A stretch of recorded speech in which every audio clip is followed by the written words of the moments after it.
Assalamualaikum warahmatullahi wabarakatuh.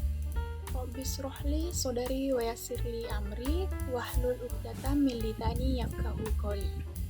Baik, terlebih dahulu perkenalkan saya Arma Haris, kelas A semester 1, program studi Administrasi Publik, Fakultas Ilmu Sosial dan Ilmu Politik, Universitas Muhammadiyah Sidenreng.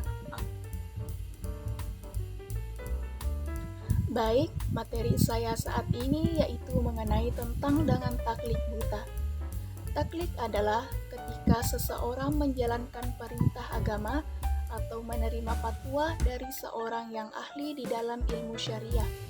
Ia menjalankannya tanpa mengetahui langsung dalilnya, mengambil pendapat dari orang lain tanpa mengetahui dalilnya yang sebenarnya. Adapun surah dalam Al-Quran yang membahas mengenai taklid yaitu surah An-Nahl ayat 43 yang berbunyi Bismillahirrahmanirrahim wa ma arsalna min qablika illa rijalan nuhi ilaihim fas'alu ahla dzikri in kuntum la ta'lamun. Artinya, kami tidak mengutus sebelum engkau Nabi Muhammad melainkan laki-laki yang kami beri wahyu kepadanya. Maka bertanyalah kepada orang-orang yang mempunyai pengetahuan jika kamu tidak mengetahui. Oleh karena itu, tentu saja ada taklid yang diperbolehkan, bahkan diwajibkan. Sebagai contoh, ketika ada seseorang yang tidak memiliki pemahaman yang mendalam tentang ilmu agama, tidak mampu menentukan pandangannya di dalam menetapkan sebuah hukum syar'i, maka orang tersebut boleh melakukan taklid. Dari penjelasan tersebut, baik buruknya taklid tergantung dari situasi dan kondisinya. Setidaknya, taklid dapat menjadi haram, mubah, bahkan wajib. Adapun taklid yang haram, yaitu taklid menjadi haram apabila terjadi hal-hal yang menyebabkan haramnya taklid. Adapun penyebab taklid menjadi haram antara lain adalah taklid seorang mujtahid mutlak dan taklid kepada selain mujtahid. Mujtahid adalah seseorang yang dalam ilmu fikih sudah mencapai derajat ijtihad dan memiliki kemampuan istinbat atau inferensi hukum-hukum syariat dari sumber-sumber muktabar dan diandalkan. Yang kedua, taklid wajib. Taklid yang wajib adalah taklid seseorang awam yang ilmu agamanya belum mendalam kepada seseorang mujtahid yang kompeten sehingga memenuhi syarat untuk melakukan ijtihad. Walaupun kita melakukan ijtihad hukum, hasilnya pun tidak boleh dipakai oleh siapapun, baik oleh mujtahid ataupun untuk orang yang awam lainnya. Yang ketiga, taklid yang mubah. Taklid yang hukumnya boleh adalah taklid yang tidak mengapa untuk dilakukan, tidak merupakan kewajiban, juga bukan merupakan keharaman. Taklid yang hukumnya boleh berlaku bagi para mujtahid yang tidak sampai batas sebagai mujtahid mutlak. Mereka punya kapasitas dan punya semua syarat untuk berijtihad sendiri.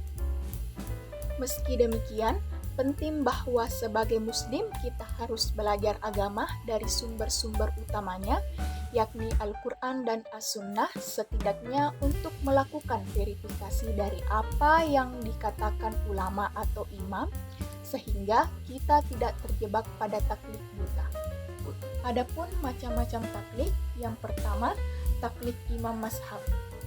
Taklid imam mazhab adalah taklid yang dilakukan dengan mengikuti salah satu 4 mazhab yang ada dalam Islam, yaitu mazhab Hanafi, Maliki, Syafi'i, dan Hanbali. Taklid ini banyak dilakukan oleh umat Islam di Indonesia. Yang kedua, taklid mujtahid mutlak. Taklid mujtahid mutlak adalah taklid yang dilakukan dengan mengikuti fatwa-fatwa dari seorang mujtahid yang dianggap mampu untuk memahami hukum-hukum Islam.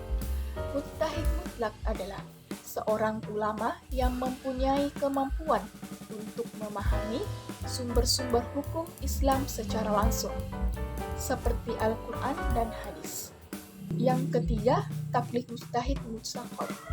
Taklik mujtahid mutsaqal adalah taklik yang dilakukan dengan mengikuti fatwa-fatwa dari seorang mujtahid yang dianggap mampu untuk memahami hukum-hukum Islam, tetapi dengan menggunakan metode-metode interpretasi hukum yang sudah ada sebelumnya.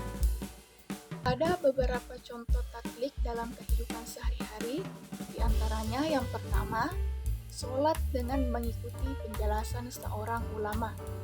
Kebanyakan dari kita melaksanakan sholat dengan cara taklik, di mana kita tidak pernah bertanya kepada guru kita mengenai dalil tentang sholat yang beliau ajarkan. Yang kedua, melaksanakan ibadah haji dengan mengikuti sebuah buku panduan. Demikian pula, tata cara haji, kita tidak pernah menanyakan dalil kepada orang yang mengajari tata cara haji. Kita hanya ikut kepada setiap petunjuk yang diberikan. Maka, kita pun telah berlaku taklik kepada ibadah haji. Yang ketiga, wudu dengan mengikuti penjelasan seorang guru ngaji. Kita belajar wudu dari guru agama ketika kita duduk di bangku sekolah dasar. Sampai sekarang, kebanyakan dari kita juga tidak sempat belajar dalilnya. Maka, kita pun telah melakukan taklik dalam berwudu.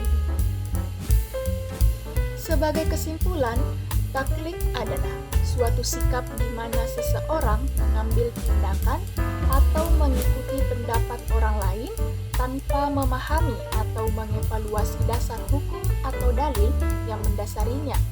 Tindakan ini bisa mencakup berbagai aspek dalam kehidupan sehari-hari, termasuk dalam konteks hukum, keyakinan, atau amalan ibadah.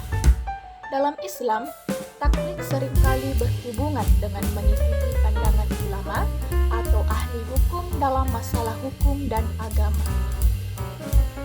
Sekian materi saya kali ini. Saya ucapkan terima kasih kepada dosen pengampu dan teman-teman sekalian yang sudah menonton video saya kali ini. Billahi fisabilillah.